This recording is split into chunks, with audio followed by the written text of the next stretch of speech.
আসসালামু আলাইকুম সবাইকে। কি অবস্থা সবার? আশা করছি সবাই অনেক অনেক ভালো আছেন। 10 মিনিট স্কুল এর HSC 21 ক্র্যাশ করছে। আজকের ফিজিক্স ক্লাসে তোমাদের সবাইকে স্বাগত জানাচ্ছি। শুরু করতে যাচ্ছি ফিজিক্সের 10ম ক্লাস, যেটি ফার্স্ট পেপার এর 5th chapter work energy and power এর 6th episode and probably the last one. আর আজকে আমাদের সাথে থাকছেন সৈয়দ আল নাহিয়ান ভাইয়া। ভাইয়া আসসালামু আলাইকুম। ওয়ালাইকুম আসসালাম ভাইয়া, কি অবস্থা, কেমন আছো? এই তো ভাইয়া আছি আলহামদুলিল্লাহ। 10ম ক্লাস কেমন লাগছে আপনার? চমৎকার। অনেস্টলি স্পিকিং, এখানে যে ছেলেপেলেরা আছে সবার ক্লাস নিতে আমি খুব এনজয় করি, কারণ ওদেরকে আমি যে কথাগুলো বলি সেই কথাগুলো ওরা হচ্ছে বেশ পজিটিভলি নেয়, এবং পজিটিভলি নেওয়ার পাশাপাশি ওরা হচ্ছে কি আমাকে একটা বেশ ভালো ফিডব্যাকও দেয়। তো আপনার এই ব্যাপারটা আসলে খুবই আমি এনজয় করি পার্সোনালি। বাকিদের কথা আসলে জানি না, বাকিরা যারা ক্লাস করছে ওদের এক্সপিরিয়েন্স হয়তো ওরা বলতে পারবে, বাট আমি এনজয় করি। হ্যাঁ, বেশ ভালোই, আলহামদুলিল্লাহ এনজয় করি। তুমি ঠিক। আমাকে বলো না, তুমিও তো হচ্ছে ওদের সাথেই বেসিক্যালি ক্লাস করছো, তাই না? তোমার কেমন লাগছে আমার ক্লাস করে? জি তুমি ভাইয়া, ওদের হয়ে বললা। বিশেষ করে আপনার মতো একজন লেকচারারকে পেয়ে আসলে ক্লাস করতে অনেক বেশি আনন্দিত বোধ করছি। প্লাস 10 মিনিট স্কুলের মতো একটা প্রতিষ্ঠানের সাথে আর এতগুলো রেসপন্স, এতগুলো স্টুডেন্ট একসাথে ক্লাস করতেছে। আহ অবশ্যই এটা অনেক ভালো একটা, অনেক সুন্দর একটা এক্সপিরিয়েন্স। তো আশা করছি সামনের দিনগুলো তো ভালো কাটবে। আমরা ক্লাস ইনশাল্লাহ, তাহলে শুরু ইনশাল্লাহ। করে দিতে পারি ভাইয়া। যারা যারা আছো সবাই ক্লাসে জয়েন করো দ্রুত এবং বন্ধুদেরকে মেনশন করে দাও যেন তারা নোটিফিকেশনটা অন্তত পায়। আর ওয়েবে তো অবশ্যই, এখন ওয়েব থেকেও যে কেউ লাইভে আসতে পারে। তো ভাই আপনি ক্লাস শুরু করতে পারেন। চমৎকার। Okay, okay, thank you very much, thank you very much. অনেকেই হচ্ছে গিয়ে আমাকে ইনবক্সে, ইনবক্স না কি বলে, লাইভের চ্যাট আমি দেখতে পাচ্ছি, আপনাদের কমেন্ট সেকশন। ওয়ালাইকুম আসসালাম, ওয়ালাইকুম আসসালাম। ভালো আছি আলহামদুলিল্লাহ। আপনাদের সবার দোয়ায় আলহামদুলিল্লাহ ভালো আছি। ওকে, ওকে, চমৎকার, চমৎকার, চমৎকার। আবার মুদ্রা দোষগুলো হচ্ছে সবাই খুব বেশি এনজয় করছে বলে মনে হচ্ছে। আর যাই হোক, এনিওয়েজ, আপনারা যেটা করেন যে হচ্ছে কি আপনাদের যে বন্ধু বান্ধব যারা আছেন, যারা আমাদের সাথে ক্লাস করেন বা রেগুলার ক্লাস করতে আগ্রহী থাকেন, তাদেরকে জলদি জলদি কমেন্ট সেকশনে মেনশন করা শুরু করে দেন, ঠিক আছে?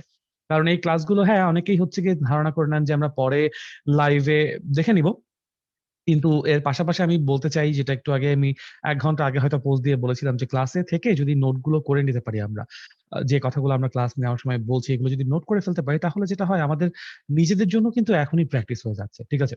এবং এই প্র্যাকটিসটা রাখা আসলে খুবই খুবই গুরুত্ব। কারণ প্র্যাকটিস যদি আমরা ঠিক মতো না রাখতে পারি, তাহলে হয়তো দেখা যায় যে অনেক সময় আমরা আটকে যাচ্ছি, অঙ্ক করতে গিয়ে ঝামেলা হচ্ছে, বুঝতে পারছি না কিভাবে সলভ করব, ঠিক আছে?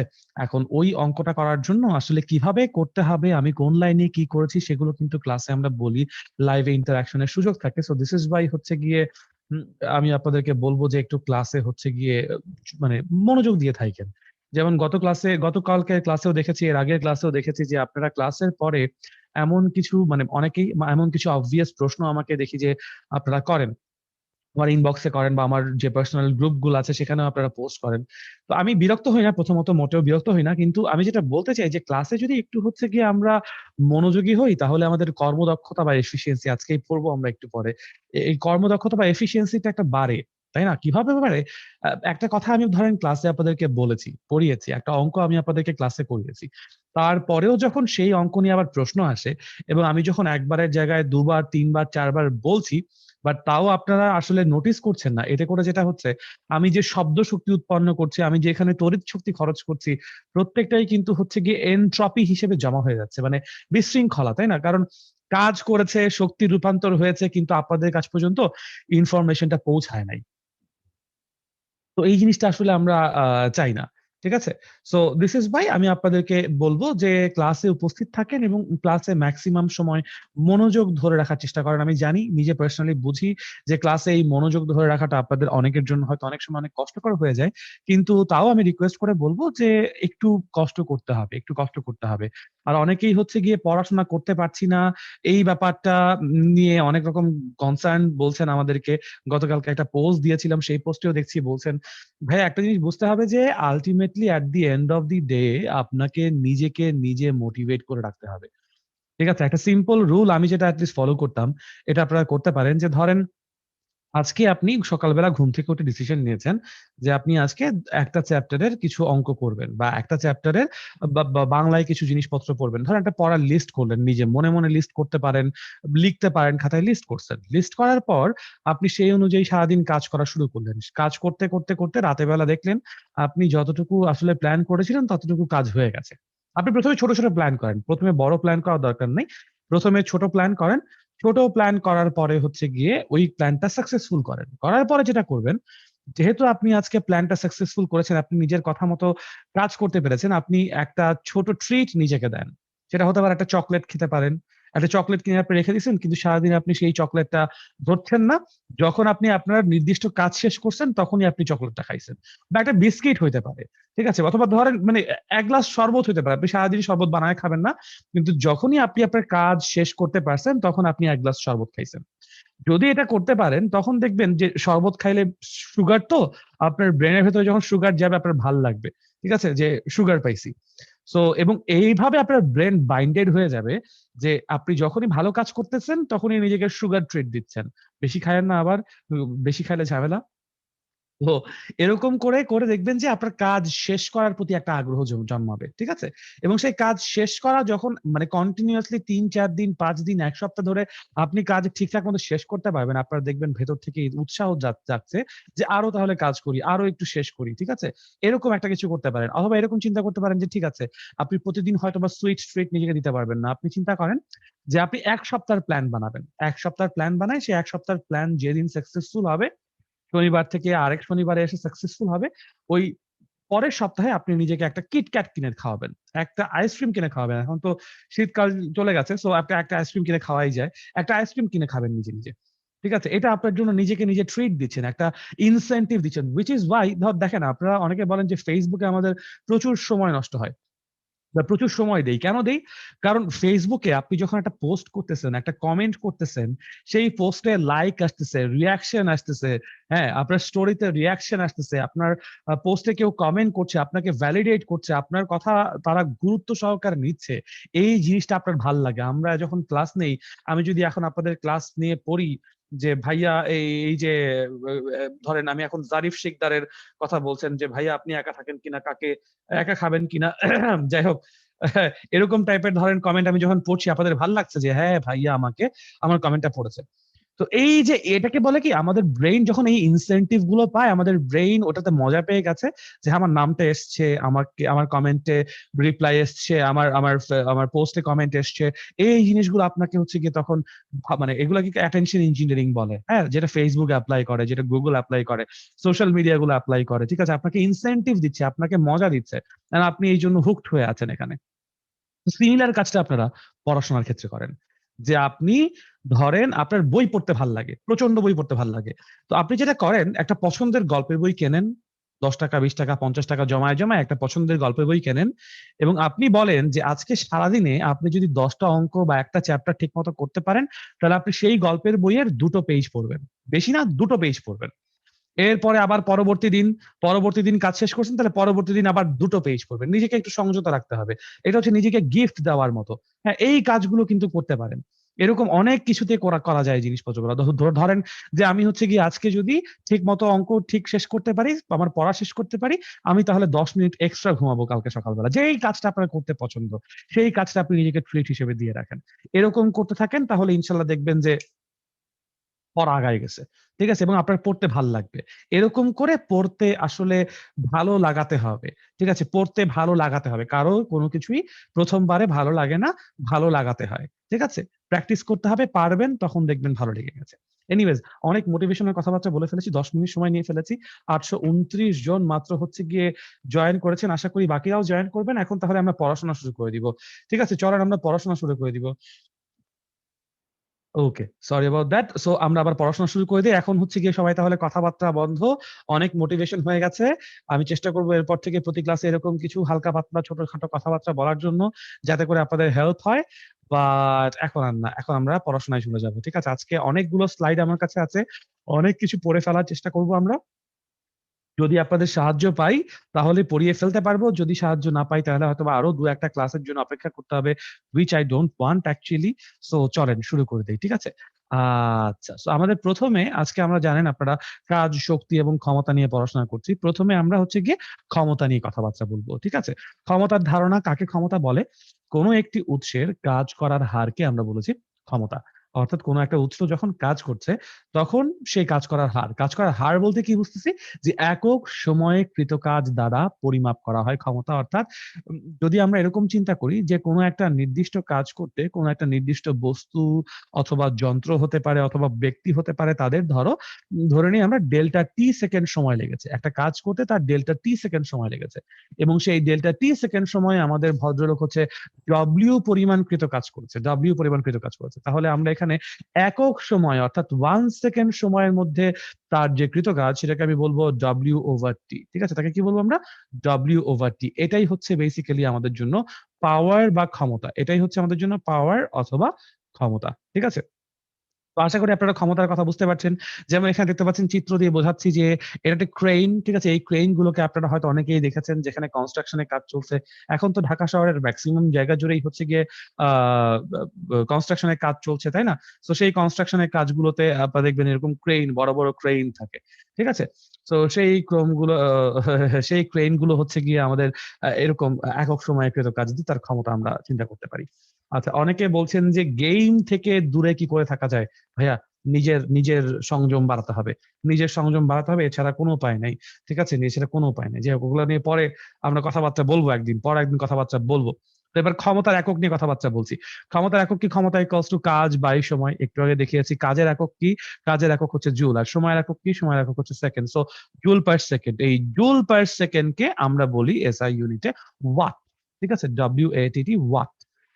এখন ১ সেকেন্ডে যদি কেউ ১ জুল পরিমাণ কাজ করার ক্ষমতাকে আমরা বলব হচ্ছে ১ জুল পার সেকেন্ড বা ১ ওয়াট। ১ সেকেন্ডে ১ জুল পরিমাণ কাজ করার ক্ষমতাকে বলব ১ জুল পার সেকেন্ড বা ১ ওয়াট। এগুলো হচ্ছে আমরা ক, খ ওই যে মানে সৃজনশীল প্রশ্নে আমাদের জন্য আসে না? অনুধাবনমূলক, জ্ঞানমূলক, তার জন্য ব্যবহার করব আরকি। তারপর ক্ষমতার মাত্রা সমীকরণ নিয়ে কথাবার্তা বলা হয়েছে। ক্ষমতার মাত্রা সমীকরণ P is equals to W/T, তাই না? বল ইনটু সরণ, সময়। এখান থেকে আপনারা ক্ষমতার মাত্রা সমীকরণ পেয়ে যাবেন mL²T⁻³ ঠিক আছে? এই জিনিসটা হচ্ছে গিয়ে আপনারা ক্ষমতার সমীকরণ হিসেবে ব্যবহার করে ফেলবেন। ঠিক আছে? মাত্রা সমীকরণ হিসেবে। এবং এগুলো কিন্তু এমসিকিউর জন্য আসে। এগুলো কিন্তু এমসিকিউর জন্য আসে। ভাইয়া, হইছে। অনেক অনেক আমরা অনেক কিছু নিয়ে কথাবার্তা বলেছি। শিক্ষা প্রতিষ্ঠান নিয়ে খোলার কি সিদ্ধান্ত আসছে সেগুলো আমরা জানি না। আমরা এসব জানার চিন্তাও করতে চাই না। আমাদের পড়াশোনা করার কাজ, আমরা পড়াশোনা করি। ঠিক আছে? আপাতত বাকি সব চিন্তা দরজার বাইরে। আমরা যখন নটরডেম কলেজে ক্লাস করতাম, তখন স্যারেরা আমাদেরকে বলতেন যে, "তোমার জীবনের সবগুলো মুহূর্ত, পিছনে ফেলে আসা সবগুলো মুহূর্ত দরজায় রেখে আসো এবং এই মুহূর্ত থেকে এখন এই সময়টা আমাদেরকে দাও।" আমরা দিতাম। অ্যান্ড অ্যাজ এ রেজাল্ট আমাদের বেশ ভালো আউটকাম এসেছে। আপনাদেরকেও বলব, এই মুহূর্তটা প্লিজ আমাকে দিন। আমার দিকে ফোকাস করুন। অনেক কথাবার্তা হচ্ছে। কথাবার্তা নিয়ে পরে হবে। ঠিক আছে? আর ব্লার হচ্ছে, ব্লারের জন্য চিন্তা করেন না। ক্ষমতা, কোন যন্ত্রের ক্ষমতা ৫০ জুল পার সেকেন্ড বলতে আমরা কি বুঝবো? আমরা বুঝবো যে যন্ত্রটি প্রতি সেকেন্ডে ৫০ জুল পরিমাণ কাজ করতে পারে। প্রতি সেকেন্ডে ৫০ জুল পরিমাণ কাজ করতে পারে এবং ক্ষমতা ওয়াট অপেক্ষা আরো একটি বড় মান আছে, সেটাকে আমরা কিলোওয়াট বলবো। 1 কিলোওয়াট আমরা সমান জানি অবশ্যই ১ কিলোওয়াট বা কেডব্লিউ ইকুয়ালস টু আমরা বলবো 10⁻³ ওয়াটস। ঠিক আছে? আচ্ছা, গেল। এরপরে বলা হয়েছে অশ্ব ক্ষমতা। অশ্ব ক্ষমতা কি? যে প্রতি সেকেন্ডে 746 জুল কাজ করার ক্ষমতাকে আমরা বলব এক অশ্ব ক্ষমতা। এক অশ্ব ক্ষমতা equals to 746 joule per second অথবা 746 ওয়াট। হর্স পাওয়ার যেটাকে বলি, যেটা দিয়ে আমরা আসলে ওই যে ইয়ে করি, ওই যে বিভিন্ন গাড়ি বা হচ্ছে গিয়ে বিভিন্ন যানবাহনের হর্স পাওয়ার মাপা হয়, তাই না? আচ্ছা। এনিওয়েজ, এরপরে আমরা আসবো বৈদ্যুতিক ব্যবহারিক একক। যখন বৈদ্যুতিক ক্ষমতা আমরা ব্যবহার করব, সেই বৈদ্যুতিক ক্ষমতার জন্য আমরা কি ইউজ করি? ওখানেও ১ ওয়াট ইউজ করব, কিন্তু ওয়াটের সাথে আমরা কিলোওয়াট, মেগাওয়াট ইত্যাদিও কিন্তু ব্যবহার করে থাকি। খুবই দুঃখিত। আপনারা দেখবেন যে এত মেগাওয়াট ক্ষমতা সম্পন্ন বিদ্যুৎ ক্ষেত্র আমাদের মাঝে মধ্যে নিউজে আসে, তাই না? সো এই মেগাওয়াট ইকুয়ালস টু কি 10⁻6 ওয়াট। এটা তো 1000 ওয়াট না, 1000 কিলোওয়াট হবে। এটা 1000 কিলোওয়াট হবে। এটা 1000 কিলোওয়াট অর্থাৎ 10⁻6 ওয়াট অথবা 10⁻6 জুল পার সেকেন্ড। ঠিক আছে, এই যে কোন বিদ্যুৎ উৎপাদন কেন্দ্রের ক্ষমতা 2 মেগাওয়াট, মানে এর অর্থ কেন্দ্রের সরবরাহকৃত বিদ্যুৎ শক্তি দ্বারা প্রতি সেকেন্ডে 2 × 10⁶ জুল বা 2 মেগাজুল পরিমাণ কাজ করা যায়। ঠিক আছে, আচ্ছা, চমৎকার চমৎকার চমৎকার। এরপর আমরা হচ্ছে কি ক্ষমতা, বল এবং বেগের সম্পর্ক দেখতে যাচ্ছি। ক্ষমতা, বল এবং বেগের সম্পর্ক দেখতে যাচ্ছি। ওকে, সো এই জিনিসটা আমরা কিভাবে প্রকাশ করবো একটু খেয়াল করে দেখেন। ক্ষমতাকে আমরা একটু আগে কি সমীকরণ দিয়ে বলেছি? পি ইজ ইকুয়ালস টু বলেছি আমরা W/T। এখন একটা জিনিস চিন্তা করেন, ধরেন কোন একটা বস্তু, এরকম একটা বস্তু আছে, তার উপর আমি F পরিমাণ বল প্রয়োগ করেছি। তো সেই F পরিমাণ বল প্রয়োগের ফলে আমাদের এই বস্তুটা কোনো একভাবে, ধরেন আমাদের একটা নির্দিষ্ট পরিমাণ দূরত্ব অতিক্রম করলো। ঠিক আছে, যেই নির্দিষ্ট পরিমাণ দূরত্বকে আমরা বলেছি এসটা সে বলের দিকেই দূরত্ব অতিক্রম করেছে। ঠিক আছে, আচ্ছা, এখন এই যে বল প্রয়োগ করেছি, সে দূরত্ব অতিক্রম করেছে, তার মানে তার নির্দিষ্ট একটা বেগ আছে, তার এখানে অবশ্যই একটা বেগ সে অর্জন করেছে, সে অবশ্যই একটা বেগ অর্জন করেছে। আমি বললাম কোনো এক কারণে আমাদের এই বস্তুটা সমবেগে আছে, কোনো এক কারণে আমাদের বস্তুটা কি আছে? সমবেগে আছে, সমবেগে আছে। ঠিক আছে, এখন আপনারা বলতে পারেন যে ভাইয়া কোন বস্তুর উপর আমরা দেখতে পাচ্ছি এখানে বাহ্যিক বল এক্সটার্নাল ফোর্স এফ আছে, তারপরেও কি করে বস্তুটা সমবেগে যাচ্ছে? তারপরেও কেন বস্তুটা সমবেগে আছে? এখানে কেন হচ্ছে গিয়ে ত্বরণ নাই ভাইয়া? একজন ভাই আমাকে বলেছেন, ভাইয়া একটু ফিল করিয়ে পড়াতে। ভাই আমি তো ফিল করিয়ে পড়ানোর চেষ্টা করছি, কিন্তু আপনাদেরকে একটু কমেন্ট বক্সের থেকে আমার এই স্লাইডের দিকে, স্ক্রিনের দিকে হচ্ছে গিয়ে অ্যাটেনশনটা বেশি দিতে হবে, তাহলে ফিল করতে পারবেন। এনিওয়েজ, যেটা বলছিলাম, আমি বলছিলাম যে কোন একটা বস্তুর উপর বাহ্যিক বল এফ আছে, তারপরেও বলছি সেই বস্তুটা সমবেগে গতিশীল। এটা কি করে সম্ভব? আপনাকে বুঝতে হবে তাহলে, বাহ্যিক বল প্রয়োগ করার পরেও যদি বস্তুটি সমবেগে গতিশীল থাকে, তার মানে তার গতির বিরুদ্ধে, সে যেখানে গতিশীল আছে, গতির বিরুদ্ধে কোনো একটা বাহ্যিক বল কাজ করছে। এখানে ধরতে পারি আমরা ঘর্ষণ বল বা ফ্রিকশনাল ফোর্স কাজ করছে। এই ঘর্ষণ বল এবং এই এফ মিলে আমার বস্তুটাকে সমবেগে গতিশীল রেখেছে। দুটো বলের ক্রিয়ায় বস্তুটি ধরে নিচ্ছি সমবেগে গতিশীল আছে। ঠিক আছে, আচ্ছা, এনিওয়েজ, সো এখন যদি চিন্তা করি যে এই এফ বলের প্রভাবে আমার বস্তুটা সামনে এগিয়ে গেছে, বা সামনের দিকে তার ভি বেগ, সমবেগটা মেইনটেইন করতে পারছে, তাহলে আমরা এখান থেকে বলতে পারি P is equals to W এর জায়গায় F dot S divided by T। ঠিক আছে, এখন আমরা এখান থেকে P is equals to F dot S divided by T হয়েও বলতে পারি জিনিসটাকে। আর যেহেতু বলেছি ভেলোসিটিটা এখানে সুষম বেগ, ভেলোসিটিটা যেহেতু এখানে বলেছি সুষম বেগ, V is equals to S over T। Mohammad সোলাইমান ভাইয়া, আপনার যেই জিনিসটা আপনি এখানে চাচ্ছেন, আপনি কি মনে করছেন যে এই কথাটা আপনার এখানে বলা উচিত হয়েছে? এই কথাটা কিন্তু আপনার এখানে বলা কোনোভাবেই উচিত হয় নাই, তাই না? সো এই কথাটা কেন এভাবে আপনারা এখানে বলছেন? মানে আপনারা ভাইয়া কি মিউট বাসা দিছি, থেকে মিউট শিখে দিছি আসেন নাই? For 3 days। এরকম কেউ করলে চমৎকার। সঙ্গে সঙ্গে তাকে মিউট দেওয়া হবে, ফর সঙ্গে 3 সঙ্গে। ডেজ না, মানে সারা জীবনের জন্য মিউট দিয়ে ফেলেন পারলে। কারণ মানে এনারা বাসা থেকে কি শিখে আসছেন আমার খুবই অদ্ভুত, মানে অবাক লাগে। ঠিক আছে? মানে আব্বা আম্মাকে যদি পারলে বলে আসেন তো এই কথাটা। যদি সাহস থাকে, আমাদের এখানে না বলে এতটা কাপুরুষ সারার তো যায় দরকার নাই। বাবা মাকে বলে আসেন। এনিওয়েজ, সো যেটা বলছিলাম, এই যে এস ওভার টি আছে, সে এস ওভার টি হচ্ছে গিয়ে আমাদের সমবেগ। সমবেগ যদি হয়, তাহলে এই সমবেগ যদি আমি চিন্তা করি, তাহলে পি এর জায়গায় আমরা বসাবো F dot V. F dot V, ঠিক আছে, এফ ডট ভি। দুটো ডট গুণফল দিয়ে যদি আমরা চিন্তা করি এখানে, তাহলে আমরা হচ্ছে ক্ষমতা একটা স্কেলার রাশি পেয়ে যাচ্ছি, ক্ষমতা একটা স্কেলার রাশি পেয়ে যাচ্ছি। ঠিক আছে, সো আমরা বলতে পারি ক্ষমতা, বল এবং বেগের মধ্যে সম্পর্ক কি? ক্ষমতা, বল এবং বেগের মধ্যে সম্পর্ক হচ্ছে P is equals to FV। শুধুমাত্র মান নিয়ে চিন্তা করছি, যেখানে তাদের মধ্যবর্তী কোণ 0 degree, P is equals to হচ্ছে F into V। ওকে, চমৎকার চমৎকার চমৎকার, থ্যাংক ইউ। এতটুকু আশা করি বুঝতে পেরেছেন। আচ্ছা, তো পরবর্তীতে আমরা চলে যাই যে আবর্ত গতির ক্ষেত্রে এই ক্ষমতার রাশিমালা কেমন হবে।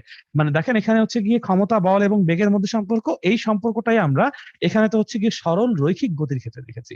এরপরে আমি দেখব হচ্ছে আবর্ত গতির ক্ষেত্রে। সরি, এরপরে হচ্ছে গিয়ে আমি ইয়েলো কালার আর ব্যবহার করব না। ঠিক আছে ভাইয়া, সরি সরি, এরপরে থেকে আমি ইয়েলো কালার আর ব্যবহার করব না। সো আবর্ত গতির ক্ষেত্রে কিরকম করে আমরা কাজ করব? সেখানেও আমাদের P is equals to basically W over T, তাই না? এবং P is equals to W over T কৃত কাজ যদি আবর্ত গতির জন্য হয়ে যায়, তাহলে সেখানে টাউ থিটা বলতে হবে আমাদেরকে, টাউ থিটা ডিভাইডেড বাই টি। এবং আমি যদি ধরেন এখানে একটা কপি কল আছে, আপনি ধরেন এফ পরিমাণ বল দিয়ে সেই কপি কলটাকে নিচের দিকে টানছেন, ঠিক আছে? তাহলে সেই নিচের দিকে যে আপনি টানছেন, টানার জন্য এখানে একটা রোটেশন রোটেশন, একটা টর্ক ক্রিয়েট হবে। এই কপি কলের মধ্যে একটা কি হবে, টর্ক ক্রিয়েট হবে। আচ্ছা, সো ওই টর্কের জন্য তার যে কৌণিক সরণ আছে, ধরেন এইটা আমাদের জন্য এই যে আর বরাবর, সে একদম গতি শুরুতে ছিল, গতির শেষে সে এই বরাবর চলে আসছে, এইটুকু তার এখানে থিটা পরিমাণ সরণ হয়েছে। ধরে নেন এই জায়গাটাতে তার হচ্ছে গিয়ে কতটুকু থিটা পরিমাণ আমরা ধরে নিচ্ছি সরণ হয়েছে। খুব ভালো কথা।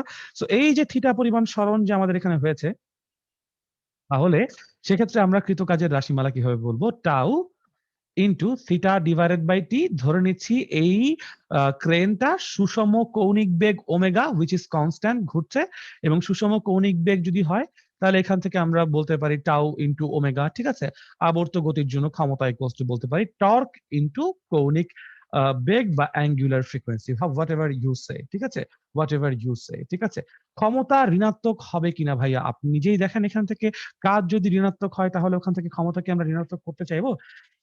আপনি দেখেন, এটা আপনি নিজেই অ্যান্সার দেন, পেয়ে যাবেন আশা করি, ঠিক আছে।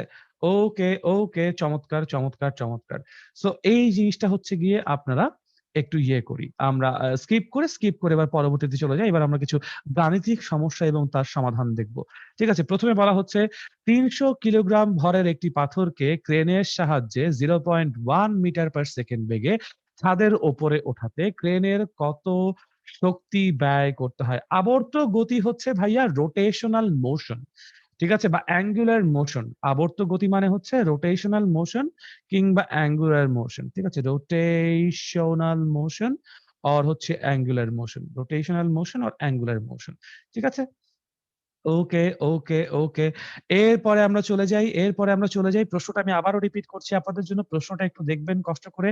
বলা হচ্ছে ৩০০ কিলোগ্রাম ভরের একটি পাথরকে ক্রেনের সাহায্যে 0.1 মিটার পার সেকেন্ড বেগে ছাদের ওপরে ওঠাতে ক্রেনের কত শক্তি ব্যয় করতে হবে? আচ্ছা, আপনারা আমাকে একটু বলেন যে কোন বস্তুকে খাড়া ঊর্ধ্বে ওঠানোর জন্য আমাদের সেখানে কতটুকু পরিমাণ বল প্রয়োগ করতে হয়? বা কোন বস্তুকে যখন আমরা খাড়া ঊর্ধ্বে উঠাচ্ছি সেক্ষেত্রে আমরা কিরকম বলের সমীকরণ দিয়ে কাজ করি? যেমন ধরেন এখানে হচ্ছে গিয়ে ক্রেনের সাহায্যে একটা বস্তুকে আমরা উপরে তুলবো, ঠিক আছে? সো সেই বস্তুটাকে যখন আমরা উপরে তুলবো, একটা বস্তু মনে করেন এখানে আছে, সেই বস্তুর ওজন কোন দিকে কাজ করছে বলেন তো আমাকে ভাইয়ারা? যেই বস্তুটাকে আমরা তুলবো সেই বস্তুর ওজন কোন দিকে কাজ করছি? ওজন কাজ করছে হচ্ছে গিয়ে নিচের দিকে। ওজন কাজ করছে কোন দিকে? নিচের দিকে। ইয়েস ভাইয়া, ওইটা ফ্লাই হুইল ছিল একটু আগে যেটা ছিল। ফ্লাই হুইল ছিল। এনিওয়ে, সো এর দিকে নিচের দিকে আমাদের জন্য এমজি ওজন কাজ করছে। সেই ওজনের বিরুদ্ধে ক্রেন কি করবে? তাকে ধরেন এফ পরিমাণ বল দিয়ে টান দিবে। সো ক্রেন যদি তাকে এফ পরিমাণ বল দিয়ে টান দেয়, সেই বল অবশ্যই ওজনের সমান পরিমাণ হতে হবে। ঠিক আছে? আমি ধরে নিচ্ছি ওজনের সমান পরিমাণ বলের জন্য সমবেগে এই পাথরটি উপরে উঠছে। তাহলে তার ক্ষমতা কত শক্তি ব্যয় করতে হবে আমাদের কাছে জানতে চাওয়া হয়েছে, তাই না? সো কত শক্তি এখান থেকে আমরা ব্যয় করব বলেন তো? শক্তি ব্যয় বলতে আমরা কি ক্ষমতা বুঝবো? চিন্তা করে দেখেন, শক্তি ব্যয় বলতে কি আমরা ক্ষমতা বুঝবো? ইয়েস, শক্তি ব্যয় বলতে আমরা এখানে ক্ষমতা বুঝবো। পাওয়ার পি ইজ ইকুয়ালস টু আমরা বলবো হচ্ছে এফ টাইমস ভি। এফ কত এখানে? এফ হচ্ছে এমজি টাইমস ভি। এমজি কত? এম কত এখানে? ৩০০ কিলোগ্রাম ভর ইনটু জি কত এখানে? 9.8 ইনটু ভি কত এখানে? ভি হচ্ছে গিয়ে 0.1। ক্যালকুলেশন করলে আপনারা অ্যান্সারটা পেয়ে যাবেন 300 into 9.8 into হচ্ছে 0.1 which is 294 ওয়াট। ওকে, চমৎকার, আপনাদের সবার সাথে আমার অ্যান্সার মিলেছে। আমাকে একটু সময় দিবেন, আমার প্রচন্ড গরম লাগছে এদিকে, এসির রিমোটটা কোথায় খুঁজে পাচ্ছি না।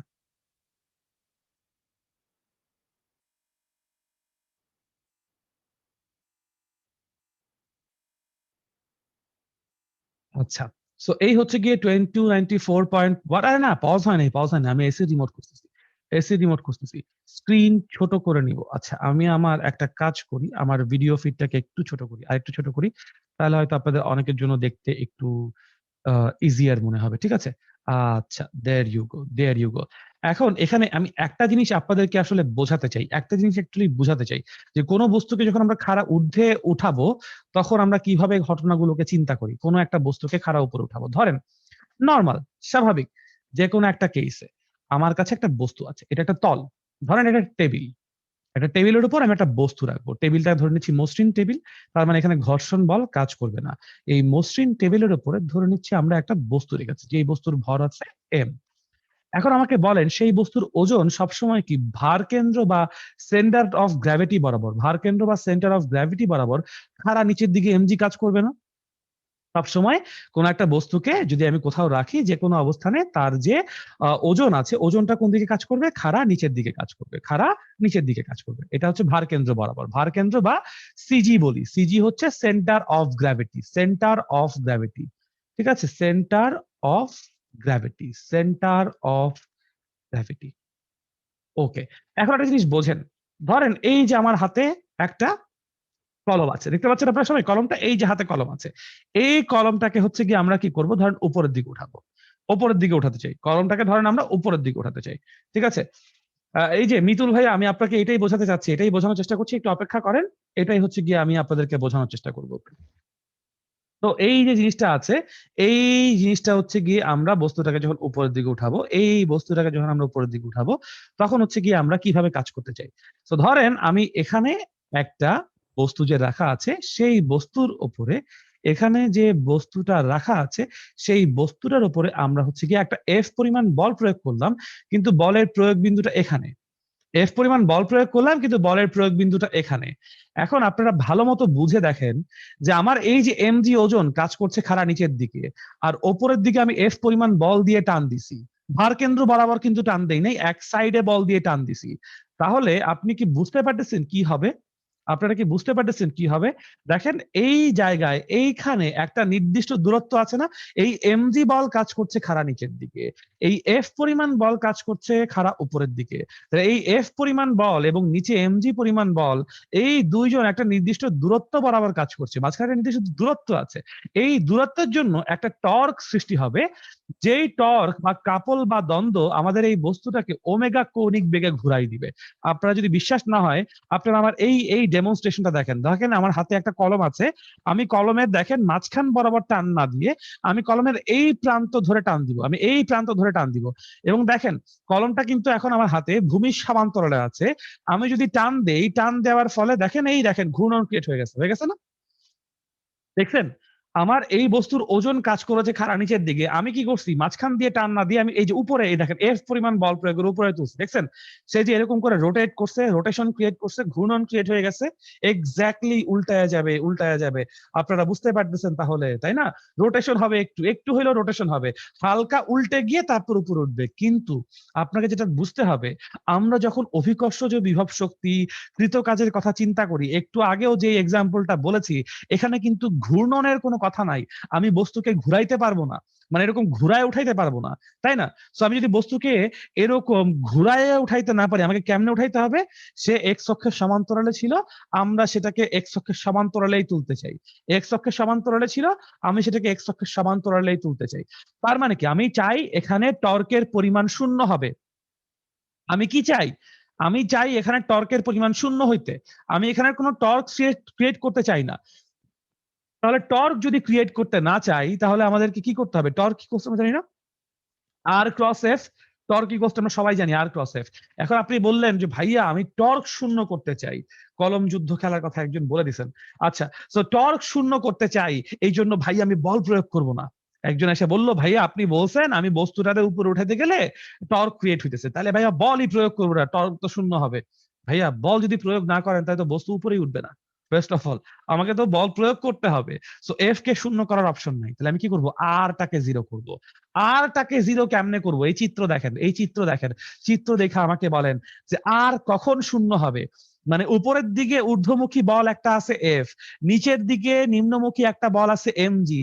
এই আর এবং এমজি কিভাবে কাজ করলে টর্ক ক্রিয়েট হবে না, তাদের মধ্যবর্তী দূরত্ব থাকবে না, যদি আমি এই ঊর্ধ্বমুখী বল এফটাকে ভার কেন্দ্র বরাবর প্রয়োগ করি।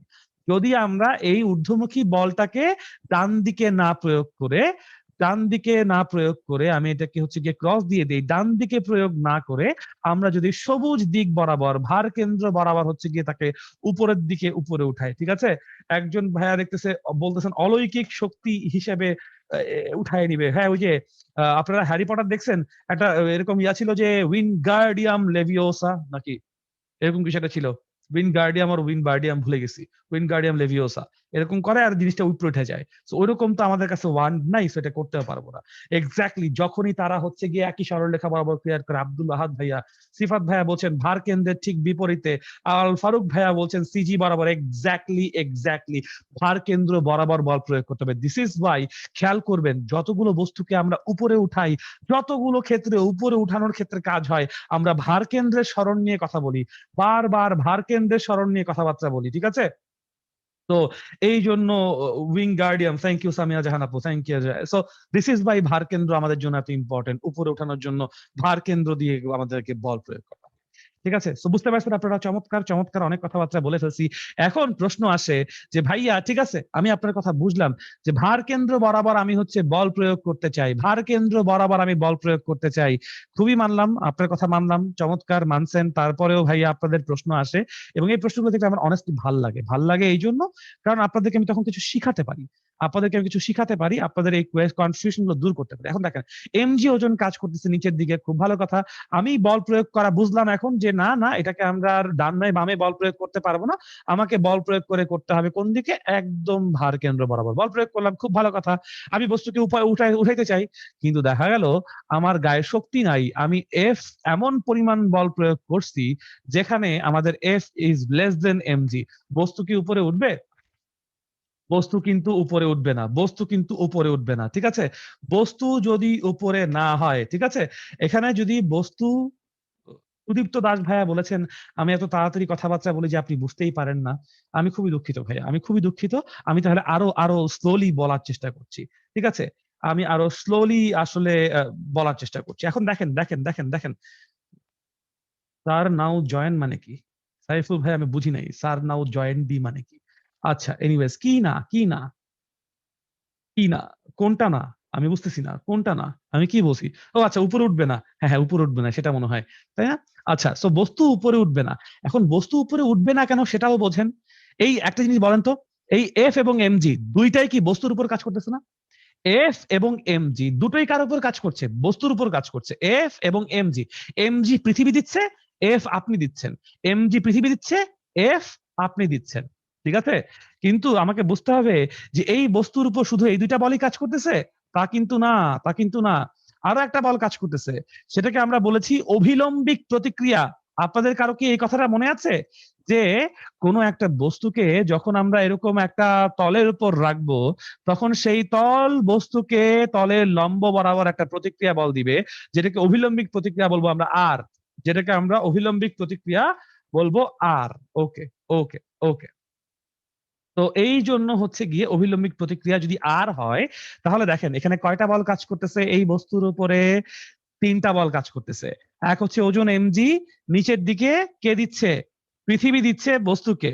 পৃথিবীর সেই ওজন আবার বস্তু তলকে দিচ্ছে, যেই তলের প্রতিক্রিয়া বল আর উপরে আছে, এবং আপনি বাহ্যিক বল এফ উপরে দিচ্ছেন। একটা জিনিস বলেন, এই যে বস্তু আছে, বস্তুর ওজন নিচের দিকে আছে, আর আপনি উপরের দিকে এফ পরিমাণ বল দিচ্ছেন, তাহলে এই বস্তুর আপাত ওজন কত? What is the relative weight of this particular body? এই যে এম ভরের বস্তু আছে, আমি কি বলতে পারি না তার উপরে আপাত ওজন হচ্ছে গিয়ে, যেহেতু আপনি দেখেন এখানে বলছি এমজি মাইনাস এফ, এমজি যেহেতু বড়, সো এমজি মাইনাস এফ তার জন্য আপাত ওজন, এই এমজি মাইনাস এফ ই হবে তার জন্য অভিলম্বিক প্রতিক্রিয়ার সমান। এমজি মাইনাস এফ ই হবে তার জন্য অভিলম্বিক প্রতিক্রিয়ার সমান, ঠিক আছে? বুঝতে পারতেছেন? সবাই? এবং এটাকে আমরা এভাবেও বলতে পারি যে সামেশন অফ ইকুয়ালস টু 0। একজন ভাইয়া বলছিলেন সাম্যাবস্থা থাকবে, এখানেও সাম্যাবস্থা আছে। Summation of F Y is equals to 0। সুতরাং দেখেন আমি ধরে নিব উপরের দিকটা ধনাত্মক, ধরলাম সেটা plus, so R plus F equals to হবে আমাদের জন্য, R plus F minus M G equals to হবে আমাদের জন্য 0, অর্থাৎ আর ইকুয়ালস টু হবে এম জি মাইনাস এফ। ঠিক আছে, এরকম করে অভিলম্বিক প্রতিক্রিয়ার মান বা আপাত ওজন আমরা বের করে ফেলতে পারি। চমৎকার, আপনারা চমৎকার বুঝতেছেন আশা করি। আচ্ছা, কিন্তু বস্তু উপরে উঠবে না, আমি এমজির থেকে কম পরিমাণ বল দিছি, বস্তু উপরে উঠবে না, খুব ভালো কথা। এখন আচ্ছা, সরি, এরপরে আমি একটা স্লাইড অ্যাড করে আসি। স্লাইড যদি অ্যাড না করি তাহলে আপনাদেরকে তো আমি পড়াতে পারবো না। ওকে, কোন অঙ্ক, এটার পরে, হ্যাঁ এইখানে কপি দিয়া স্লাইড অন করছি। ওকে, দেখি এবার হয়তো বা আপনাদের জন্য একটা ব্ল্যাঙ্ক স্লাইড আছে। চমৎকার, এবার দেখেন তো এই আপাত ওজন রিলেটিভ মাস, ঠিক আছে, M G minus F equals to R কিভাবে হইলো ভাইয়া দেখেন, এই যে আমাদের এম ভরের বস্তু আছে তার উপর 3টা বল কাজ করতেছে। সবাই দেখেন যারা যারা প্রশ্ন করছেন, আমি আবার বলতেছি, এম জি, এই এম ভরের যে বস্তু আছে সেই এম ভরের বস্তুর উপর 3টা বল কাজ করতেছে। এক হচ্ছে গিয়ে তার ওজন নিচের দিকে, এক হচ্ছে ওজন নিচের দিকে, 2 হচ্ছে গিয়ে আপনি বাইরে থেকে বল দিচ্ছেন এফ পরিমাণ বল, আর 3 হচ্ছে আর পরিমাণ অভিলম্বিক প্রতিক্রিয়া, 3টা বল। আমি বলছি উপরের দিক ওয়াই এরটা positive, so summation of F Y equals to 0, মানে ওয়াই অক্ষ বরাবর লব্ধি বলের পরিমাণ 0, ওয়াই অক্ষ বরাবর লব্ধি বলের পরিমাণ 0। সুতরাং আর প্লাস এফ, যেহেতু আর উপরের দিকে এফ উপরের দিকে, আরও উপরে এফ উপরে, আর প্লাস এফ, কিন্তু এমজি নিচে, that's Y minus MG equals to 0। এরপর তো ভাই পক্ষান্তর করলেই R equals to MG minus F হয়, R equals to MG minus F হয়, ঠিক আছে। সো ওই জিনিসটাই হচ্ছে গিয়ে আমাদেরকে বুঝতে হবে, ঠিক আছে, বুঝতে পারছেন? বুঝতে পারছেন, চমৎকার। এরপরে দেখেন এর পরের কেসে কি করব আমরা, এর পরের কেসে আমরা, এই হচ্ছে গিয়ে বস্তুর জন্য টেবিল, এই হচ্ছে বস্তু আছে, ওজন এমজি নিচের দিকে আছে, আমি উপরের দিকে হচ্ছে গিয়ে তার উপর লব্ধি বল প্রয়োগ করছি, সরি লব্ধি বল বলে বাহ্যিক বল এফ প্রয়োগ করছি, where F is equals to MG, F equals to MG. এটা একটা এক্সাম্পল দিই, ধরেন এই যে বস্তুটা আছে না, এই বস্তুটা আমি হাতের উপর রাখছি, রাইখা আমি উপর থেকে একটা সুতা দিয়ে ধরে রাখছি, বস্তুটাকে হাতের উপর রাখছি, রাইখা সুতা দিয়ে ধরে রাখছি, ঝুলে রাখছি, যেই সুতার টান এবং বস্তুর ওজন সমান, এরপরে যদি আমি হাত থেকে তলা সরায় নেই, বস্তু কি নিচে পড়বে? বস্তু কিন্তু নিচে পড়বে না, বস্তু কিন্তু নিচে পড়বে না, ব্যাপারটা বুঝতে পারছেন? বস্তু কিন্তু নিচে পড়বে না। আমি আবারও বলি, এই হচ্ছে গিয়ে বস্তু আছে, এই হচ্ছে বস্তু আছে, এই বস্তুর উপর আমি হচ্ছে গিয়ে একটা সার্টেন পরিমাণ এই যে ধরে রাখছি, এই যে ধরে রাখছি, ধরে রাখার পর আমি হচ্ছে গিয়ে হাত সরাই নিছি, বস্তু পড়ছে? পড়ে নাই, কারণ কি উপরের দিকে ততটুকু বল আছে যতটুকু ওজন নিচে কাজ করতেছে, বস্তু স্টেবল থাকবে। এখন এই অবস্থা এক্স্যাক্টলি অভিলম্বিক প্রতিক্রিয়া আর এর মান 0 হবে, অভিলম্বিক প্রতিক্রিয়া আর এর মান 0 হবে। এবার বুঝেন, এবার বুঝেন যে এই যে বস্তুটা আছে, এই যে বস্তুটা আছে, বস্তুটার আমি ছেড়ে দিছি, ছেড়া দিয়া যদি এখানে একটা টোকা মারি, ছেড়া দিয়ে যদি এখানে একটা টোকা মারি, ঘাত বল প্রয়োগ করা হলো না? ইম্পালসিভ ফোর্স বলা হয়েছে নিউটনের বলবিদ্যায়। এই যে আমি এটা ধরে রাখছি, ধৈরা যদি টোকা দেই, যদি ধৈরা টোকা দেই, তাহলে কি একটু উপরের দিকে বল প্রয়োগ করা হলো না? এবং আমি যদি উপরের দিকে এমন এফ পরিমাণ বল প্রয়োগ করে রাখি, যেই এফ এর মান এমজি, এটা ধ্রুব বল, এটা কনস্ট্যান্ট, এই এফ ইকুয়ালস টু এমজি, এটা এমন একটা force which is a constant force, ধ্রুব বল, তাহলে কিন্তু এই বস্তুটা জীবনে উপরে উঠবে, জীবনে দাঁড়ায় থাকবে না, সে কি করবে? উপরের দিকে ওঠা শুরু করবে, উপরের দিকে ওঠা শুরু করবে, এবং সে তখন সমবেগে উপরে উঠবে। কেন? এই যে আমি একটু হাত বল প্রয়োগ করছি, বলের ঘাত কোন দিকে, ভরবেগের পরিবর্তন কোন দিকে প্রয়োগ করবে, যেদিকে আমি ঘাত বল দিছি সেদিকে ভরবেগের পরিবর্তন হওয়া শুরু করবে। সে অল্প একটু সময়ের জন্য একটা ঘাত বল পাইছে, সেই জন্য ঊর্ধ্বমুখী তার একটা বেগ সৃষ্টি হয়ে যাবে, ঠিক আছে, ঊর্ধ্বমুখী হচ্ছে গিয়ে একটা বেগ সৃষ্টি হয়ে যাবে, ঊর্ধ্বমুখী একটা কি হয়ে যাবে, বেগ সৃষ্টি হয়ে যাবে। ওকে, সো এই জিনিসটা হচ্ছে গিয়ে আপনাদের জন্য তখন চিন্তা করতে হবে। ওকে, সো ঊর্ধ্বমুখী যে বেগ সৃষ্টি হয়ে যাবে, সে হচ্ছে গিয়ে তখন সমবেগে ভি একটা কনস্ট্যান্ট ভেলোসিটিতে সে উপরে উঠবে। তার কারণ কি, নিউটনের দ্বিতীয় সূত্র, যদি বাহ্যিক কোনো বল কাজ না করে, স্থির বস্তু স্থির এবং গতিশীল বস্তু সুষম দ্রুতিতে একই সরলরেখা বরাবর চলতে থাকবে, ঠিক আছে, বুঝতে পারছেন? কোনো সমস্যা নাই আশা করি, এটা আশা করি বুঝতে পারছেন, এটা আশা করি বুঝতে পারছেন, এটা আশা করি বুঝতে পারছেন। ওকে, চমৎকার।